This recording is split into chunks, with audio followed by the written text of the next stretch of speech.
Okay, so today we're going to talk about growing your business, moving from a trusted expert to trusted advisor. For those of you who haven't joined us before, a little bit of housekeeping. The webinar is being recorded. You will receive links to the recording. You'll get a copy of the presentation and additional resources, probably late tomorrow, possibly on, today's Tuesday, Thursday. Our presentation today is 30 minutes, plus we have 15 minutes for Q&A at the end. But if you have questions, feel free to submit them via chat at any point. If you'd like to turn your camera on, I love seeing your faces. It's nice for me to have people to speak with instead of just names or static pictures. And then finally, throughout the presentation, we'll be using the features of Zoom. I'll ask you at times to chat. We're going to be using the polling, and we're going to use annotation. If you've never used those features of Zoom, don't worry, we'll walk you through how to do it when we get there. Most importantly of all, please enjoy our time together. Again, if you have questions, submit them anytime, and feel free to respond directly to me and to each other using the chat feature throughout. So for those of you who don't know us, and Paula, can you hear me now? Excellent. Okay. For those of you who don't know us, we're Trusted Advisor Associates. I am with Trusted Advisor Associates. We've spent the last 20 plus years working with people just like you all over the world, helping to build stronger professional relationships. Our books are highlighted here, not as a way to stump for you to buy them. We don't actually make any money off the books, the authors do, but to let you know that this is the perspective from which we start when we talk about trust.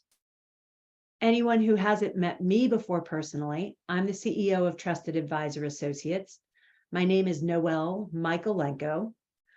I was a consultant for over 20 years and still consider myself to be a consultant. I also held formal roles in business development, client development, and marketing for a large technology company, Computer Sciences Corporation. I do have an education. I'm originally from the Midwest, so my undergraduate is from St. Louis, Missouri, and I did my graduate work where I am today in Virginia on the East Coast of the United States. So that's just a little bit about me. As we get into our webinar today, I want you to call to mind an existing or a potential client with whom you think you can grow more work, but you're not sure where to start. So just get this person pictured in your head and think about the relationship that you have with them. Once you've got that person in your mind, open up the chat and type your client's first name. Now, we're not going to use this information for anything other than to help you really get grounded in who you want to grow business with.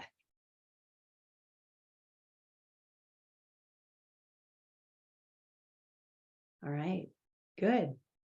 So it looks like most of you have somebody in mind that you'll be thinking about. Excellent. When you think about your relationship with this person, I invite you to consider different levels of relationship where you might be operating at different times. And so you'll see I have this graph created, and on one axis is the depth of personal relationship that you have with that other individual. On the other axis is the breadth of business issues around which you engage with this person. When we think about the levels of relationship that we have, we often start out at the level of a subject matter expert. Now, at this level, the reason that we've come together, the foundation of the relationship, is because we hold certain knowledge. And the value that we bring to that relationship as a subject matter expert is our expertise. We're called on to respond to a specific question or to solve a problem that the customer has already identified.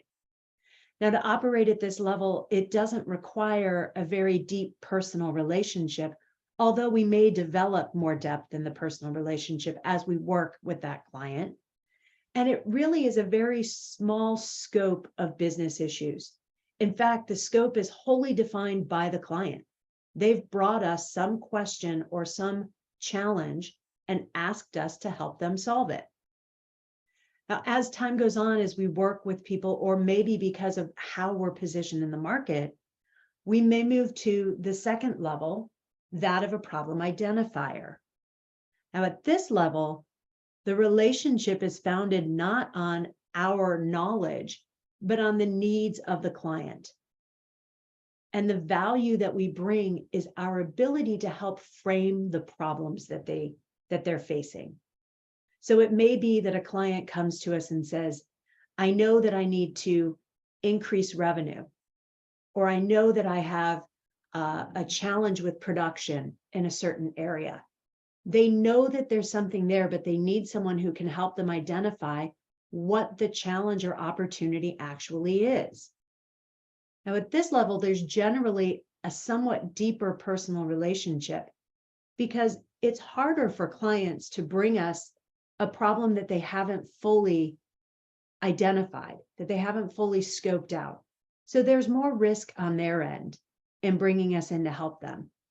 There's also typically a bit broader set of issues that we're addressing. We may be looking at multiple facets of their business and how they're interacting, right? And we're going to be exploring a little bit. So naturally, the breadth is somewhat wider. The one thing that's still very similar to the level one, however, is that it's the client who's driving the scope of the issue or opportunity that they've brought to us. So while we're still operating at a little bit wider scope of business, it's still how the client sees us as being able to offer value. Most of us in professional services operate very comfortably at these two levels, where the value we're bringing is either our expertise or our ability to frame a challenge or an opportunity. Where things start to get interesting, though, is when we move on to level 3, being a valuable resource. Now, as a valuable resource, we throw off the what do you call those? The blinders of the scope that the client has set for us. And we're open to a whole breadth of business issues. At this point, the relationship is its own foundation. And in fact, the value that we bring to this level of relationship is our perspective. It's what we've seen in different clients or in different engagements. It's our ability to bring a point of view that is different from what the client sees, to help them see things that they may not even be aware that they're not even seeing. So most of us think that getting to a level 3 requires us to have a very deep personal relationship with the client.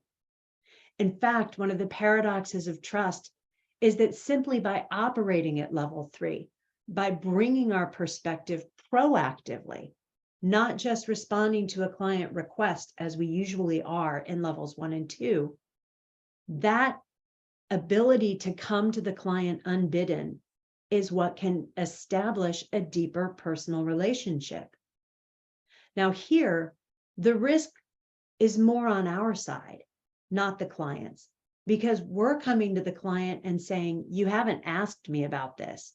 You haven't told me this is a challenge, but I have a perspective and I want to share it with you. I want you to see that I see an opportunity for you, either to overcome a challenge that you haven't called to my attention, or to take advantage of an opportunity that I see that you may not be aware of. I'm moving on from level 3, and if you think about this, our focus has started very narrow as a subject matter expert, focusing on the problem that the client identified for us.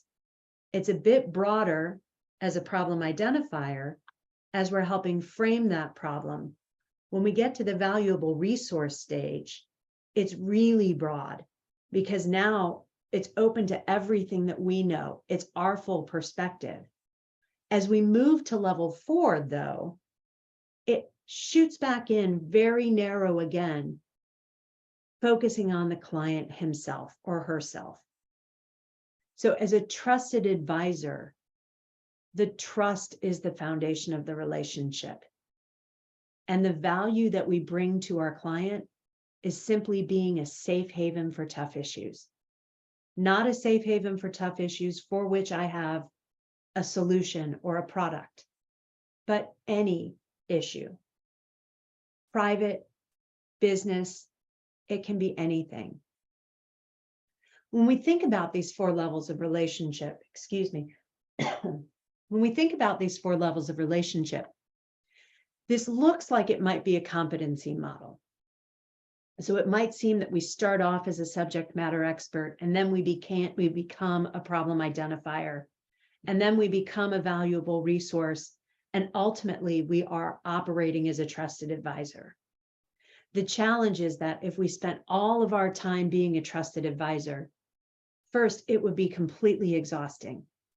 And second, we wouldn't necessarily get a lot of work done because the place where the work occurs is in levels 1 and 2. Level 3 is simply where we're helping our clients see possibilities. We're identifying things that they may or may not see as an opportunity. We're bringing them a different way of seeing the world. And as a trusted advisor, we're not offering any answers at all. We're simply being a safe haven for tough issues. So most of our time will be spent operating at levels 1 and 2, subject matter expert or problem identifier. Very little of our time is actually going to be spent as a valuable resource or a trusted advisor, because those levels are about deepening the relationship, about removing the boundaries that our clients have placed on us based on how they see us, or maybe that we place on ourselves. What questions might you have? I'll go ahead and open it up a little bit right now. What questions do you have when you look at this model and think about the 4 levels of relationship?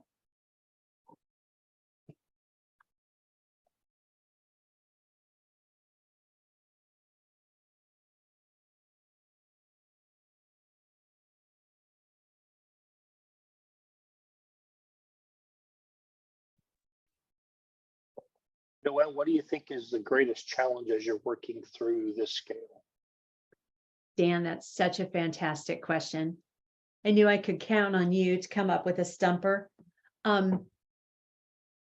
think the greatest challenge working through this is going to be different for everybody. So for me, a lot of times it's getting comfortable with being uncomfortable, right? Really leaving myself open to be that safe haven for tough issues when I don't feel like I have time. And even sometimes when I'm not sure I want to hear what they have to say. Is it Tiziana? Tiziana, like a pizza. Tiziana. There you go. Thank you. Yeah, my question is actually, it's how, what have you seen? It's from 2 to 3, because it's really when they have you, they rely on you for your subject matter expert. They definitely but they've framed you. They've got you into this lane. And so how do you go about expanding that container? Yep. And that conversations when they're not really able to see you that way, Yeah. Like, why should they listen to me? They only know me as an expert in this area, and I want to talk about something very different. That's the perfect question to lead into our next part. So I'm not going to answer it now. Well, I am going to answer it now, but I'm going to answer it through the presentation. So, because you're really talking about the crux of this. And here's where I want you to think about for yourself. At what level do you feel most confident? And here's where we're going to annotate. So for those of you who haven't used annotation before, you should see a little green bar that says you're viewing Noelle Michaelenko's screen.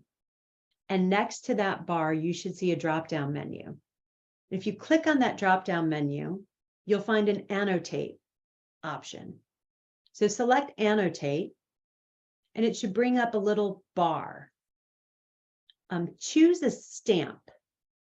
Anyone. I think there are 6 stamps to choose from. You can choose a heart or a star or a check mark. Choose one of those stamps, and let's just practice. Just put your stamp anywhere on the page for now. And if there's anybody who isn't able to find their stamps, let me know. And let me turn off. Hold on a second. I will hide the names while you're annotating. There we go. So if you're having trouble finding your stamp, let us know. Okay, everybody's got a stamp. Yeah, I don't know. I'm sorry. Can you repeat the instructions? I could not see where. Oh, the annotate. Yes. So Deb, do you see there's an icon that's a green pencil. Okay. So apparently there are multiple ways to find it. And thank you all for helping each other. All right. Okay, now stop annotating. And Lawrence, I'm going to ask you to clear the annotations. Now, on the left-hand side of your screen, I want you to put your stamp next to the level where you feel most confident working with that client, regardless of whether you're actually doing it, but where is your confidence? And try to get it lined up to one of the 4 levels.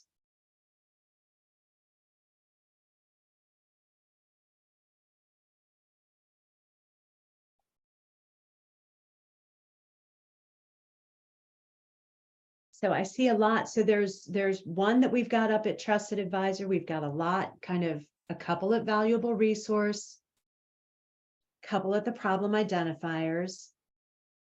Awesome. All right, now, still thinking about that. That's okay. You're allowed to.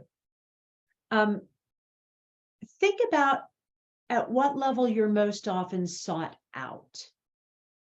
So when they reach out to you, and on the right-hand side, put your stamp on the right side of the screen next to the level where they seek you out.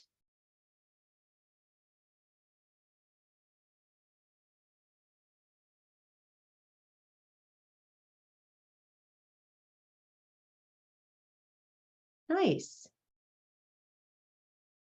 So it looks like for a lot of you, you're being sought out, possibly at a level maybe somewhat higher than what you're most comfortable with.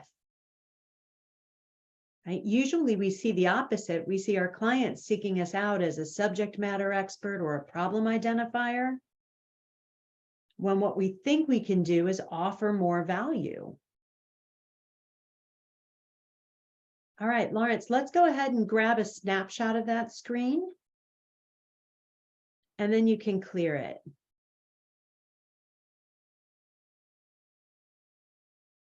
And I'm going to disable annotation so that anybody,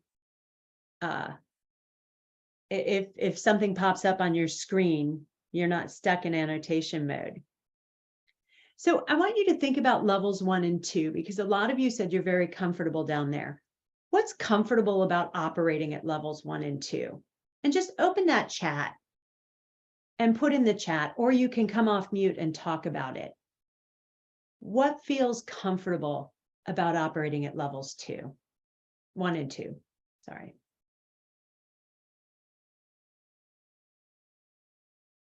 Yeah, low risk, right?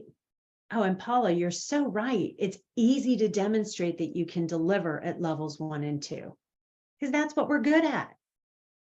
Yeah, what else?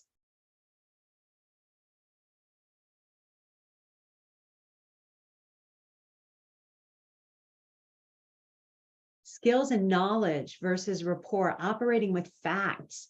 Gladys, you're spot on.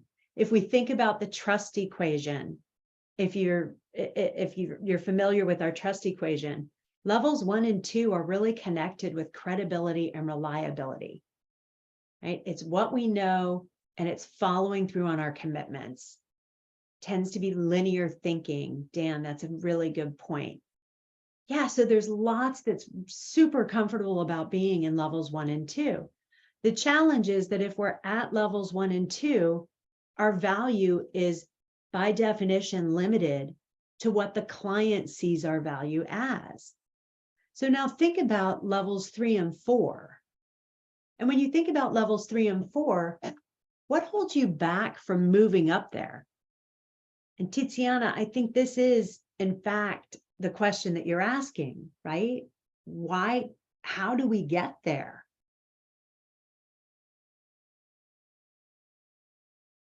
Paula, that's a really good point. If they come to you with a defined problem and you know that that's not the real problem, you might solve the wrong problem. If that's where you're, if you're really limiting yourselves to levels 1 and 2. Time to develop the relationship. One of the biggest reasons that we hold back from levels 3 and 4 is because we feel we don't have enough trust developed in the relationship. Yeah, and Dan, if I'm reading your comment, it's not just that there hasn't been enough time to develop it, it's that it also takes time.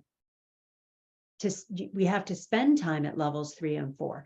And guess what? For most of us, levels 3 and 4 is not what we get paid to do. So we have to make a choice. Will I invest time at levels 3 and 4, which, by the way, generate the work at levels 1 and 2 that we do get paid for? Yeah, Paula, this is interesting. You've tried to operate at levels 3 and 4 when you thought trust was in place, but apparently it wasn't. So apparently it didn't work out well. These are all really important things to recognize, that what holds us back from getting to levels 3 and 4 is a lot of times it's our own perception, right? We think there isn't enough trust in the relationship, or maybe we move too quickly and we find that we've stepped forward too soon or too fast. We think we don't have time to spend there. Again, one of the paradoxes of trust is that sometimes the thing that you believe you need to have trust to do or to say is exactly what will create that trust anyway. I believe the 3 ways that we sabotage growing business for ourselves are simple. One is thinking we have the answer. And so being very focused on those levels 1 and 2, right? Because having an answer is a subject matter expert or possibly a framing value, right? So we put ourselves in that box, believing the system won't let me, right? They didn't hire me to answer this question. They want me to operate at levels 1 and 2. They don't want to hear my point of view on something that they don't perceive me as an expert. I remember when I was working at Computer Sciences Corporation, I used to love it when I talked to clients and they said to me, wow, we had no idea that you did that. Because to me, that always meant that there was an opportunity. They may have seen us in a particular area as being the experts, but if I could share with them the perspectives that we have, a point of view on a topic that's important to them, an industry insight that we got from another client or from different kind of work that we did, even just something that we saw in the progress of our own work that isn't directly related to the scope of what they had hired us to. So sometimes we believe that we don't have the right or we don't have the permission to bring them what we see. And then finally, it's quite simply being afraid of trust. Because to build trust, we have to take risk. And that's scary. Bringing a perspective suggests that I might be wrong in that. I have a point of view. It may not be the right point of view. It may not be the right time for that point of view. Or sometimes I may not be the person that they want to hear that point of view from. And so getting to a level 3 requires me to put myself out there. And by doing that, I lose the control that is part of why levels 1 and 2 are so comfortable. So what do? How do we break the plateau? I'm going to come back to the trust equation here. We use intimacy and self-orientation, low self-orientation. Moving from level 2 to level 3 requires taking risk. And that builds intimacy. And that requires that we also put our own fears aside and do what we think is right for the client. The biggest mistake that we make when we try to move from levels 2 to 3 is that we think it's about talking, right? And so this blocks the intimacy, because if we think we need to be talking, we need to be convincing them of something, then we're going to spend our time thinking about what we need to say next versus listening to what they say. We'll be all founded in those facts, and we're ignoring or minimizing how they're experiencing the situation emotionally. Maybe we have a filter on that says, gee, do they really know what they're talking about? Versus, am I really understanding where they're coming from? Or we go back to that place that's so comfortable and we jump right into the problem solving. Sometimes we jump in too soon. Right? Remember, sharing a perspective is different from sharing an answer or a solution that we think we see. We also get wrapped up in our own self-orientation, and maybe we talk too long. We fall in love with the sound of our own voice. Or we think that as soon as we hear one word that allows us to jump back to levels 1 and 2, right? We listen with an agenda. I just want to hear something they say so that I can bring them the right solution, so I can get them into defining the problem. Maybe it's because we're trying to appear smart or witty. We're trying to be something that we think they want us to be, or we feel this pressure to get the sale, to get the next project. Or it could just be that we're complying with them wanting to keep us in that box. And so we don't let our light shine. We stay in that box. We say what we think they want to hear. And high self-orientation also leads to jumping to problem solving, because that's where we're comfortable. The way to break this, to increase intimacy and manage our self-orientation, is through curiosity. Asking the right questions at the right time builds trust. I want to ask you how many, and just come off mute and answer this. How many questions per day do you think the average 5-year-old asks? And Gladys, you can't answer this because I told you the answer just about an hour ago. I won't. Who thinks that they know how many, or just what do you think? And you can put it in chat if you want to. How many questions per day does the average 5-year-old ask?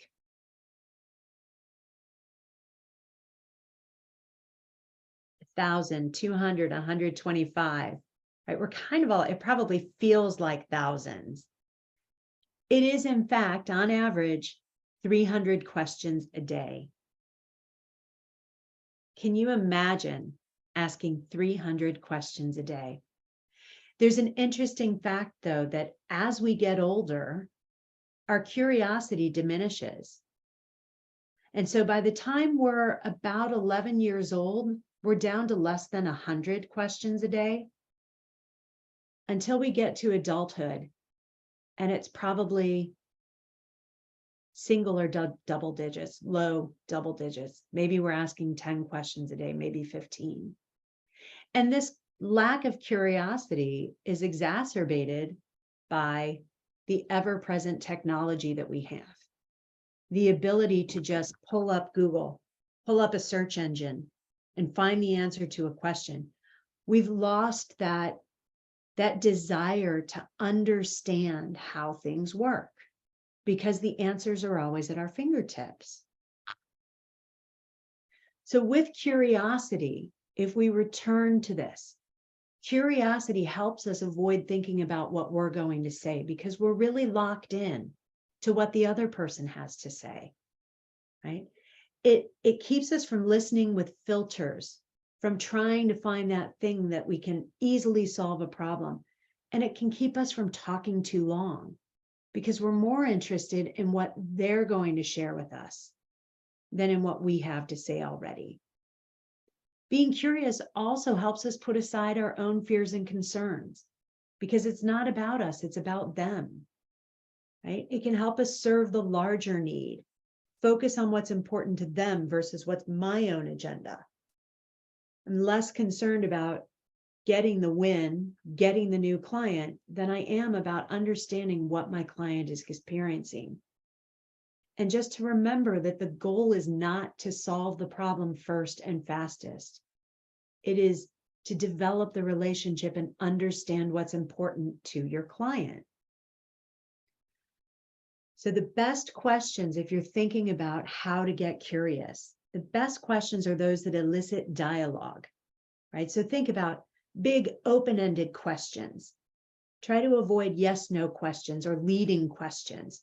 Is this something you're experiencing, right? Rather, what do you experience when the market situation is like this? Or what's the impact of XYZ? So get them talking. Secondly, they're interesting and they're answerable. Asking big pie in the sky questions that clearly don't have an answer aren't helpful for anybody, right? And asking questions that you already know the answer to or that you reasonably should know the answer to isn't very interesting. Genuinely seeking an answer. Sometimes it's tempting to ask a question that we think makes us sound smart, right? I'll ask this question and that'll let them know that I understand their industry. Or I'll ask this question to show that I really know what it is that they do or how they do it.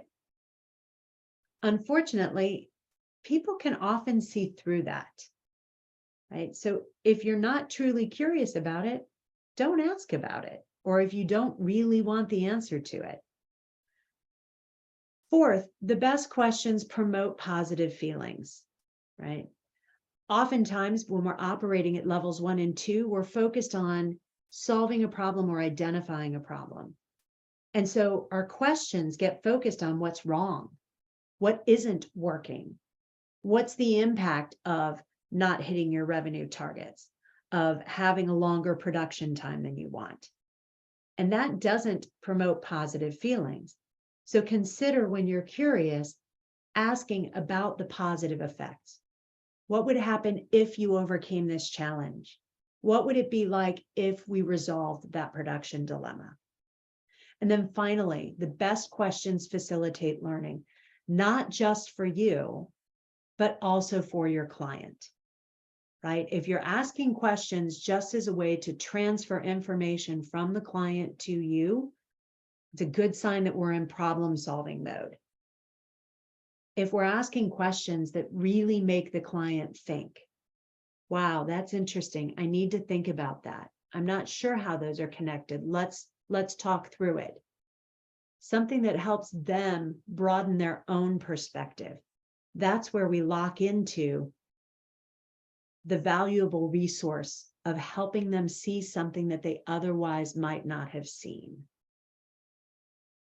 So think about for yourself, and just if whoever's willing, come off mute. What can you do to be more curious? Or if you'd like to, you can put it into the chat.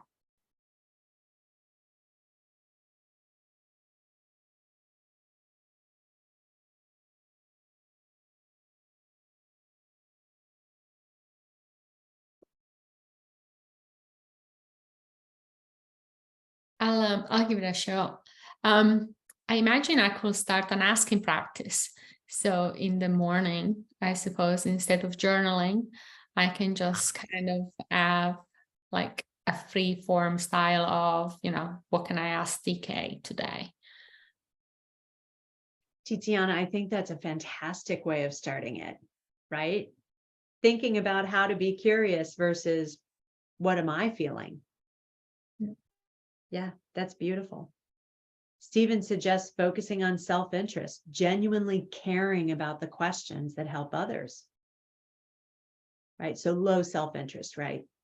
And one way to do that too, I think if you combine those two approaches, think about the questions that you typically ask when you go into a sales situation or when you want to move a relationship forward with a client or a potential client, and then assess them. Are these truly questions of curiosity? Will they help me understand where they're coming from?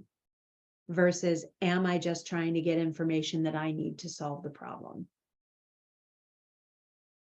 So these are great. We are over time for the presentation part of this. So I want to make sure that we leave time for more questions. Paula, I love your suggestion that if you do make a misstep, if you take the risk and try to move into level 3 and it doesn't work well, you can always go into the 5 keys to recovering trust. You can also just go into listening mode. Wow, seems like I really missed the boat on this. Tell me more. What was that like for you? Did I overstep? Another thing that we can do that makes it easier if we feel uncomfortable, use the name it and claim it technique. Use a caveat. At the risk of overstepping my bounds, I'm curious. At the risk of spending time on something that I wouldn't normally talk to you about. Even something as simple as, I'd really like to run some ideas by you and see how you respond. Paula, yes. It's interesting as you're just describing that. I was thinking of one of the other webinars that I participated in through the Trusted Advisor, and that one of the ways to build trust is to increase intimacy. We're talking about that here as well. And so doing what you're describing is a way to increase intimacy. Just the things that you're describing right there. And I think if I'm remembering the 5 keys to recovering trust, that particular webinar, increasing intimacy and decreasing self-orientation, I think is central to that as well. If I'm remembering that correctly. Absolutely. Absolutely. Intimacy is the biggest builder of trust out of the trust equation. Mm-hmm. And self-orientation has an outsized role because a high self-orientation can degrade trust across all 3 of the other factors. It can degrade credibility, it can degrade reliability, and it can degrade intimacy. So really nice connection there. Thanks. All right, I know folks are going to stop dropping off because we're close to the hour. I'm curious if you would just open up the chat and share what's your biggest takeaway from this whole session. I'll give you like 45 seconds to gather your thoughts and type something in the chat. I'll just speak up here again. I'm remembering that one of the ways to increase trust is to take risks. And it's interesting because I've tried to put that into practice, and sometimes taking those risks does increase intimacy.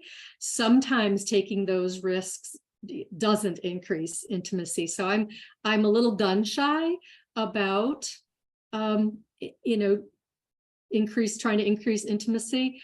But that doesn't mean that it's not worth trying to do that. And so I'm kind of getting that as a reinforced takeaway from this session, as well as reinforcement for some of the other webinars that I participated in. Good. Thank you for sharing that, Paula. I appreciate your courage and being so open about it. If it was always a guaranteed outcome, it wouldn't be a risk. Yeah. So true. It doesn't, what's that saying? Sometimes you're the windshield, sometimes you're the bug. Yeah, really. All right, Lawrence, if you don't mind, let's just get a quick thumbs up, thumbs down. If this webinar was helpful to you, Lawrence is going to launch a poll. You could just give us your feedback briefly, and then I'm going to open it up to questions. We'll give you 30 seconds or so to answer the poll. I always feel like I should have the Jeopardy music playing in the background. All right, I think we've got that. Thank you, Lawrence. You can close that poll. And what questions do you have? I'm going to stop sharing so we can just have a conversation.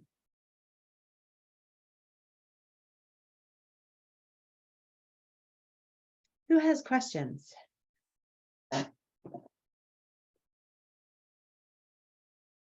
Oh, Deb just left. I was about to ask her about her picture.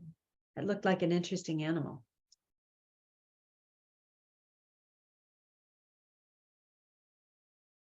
All right, well, if you don't have questions, I will give you back a minute of your day. Thank you for being here. It's nice to meet those of you who I'm seeing for the first time. Dan, it's good seeing you. Paula, it's good seeing you. Gladys, thank you for joining a second time today. And next month, for those of you who are interested, we have a trust and trustworthiness mini workshop coming up.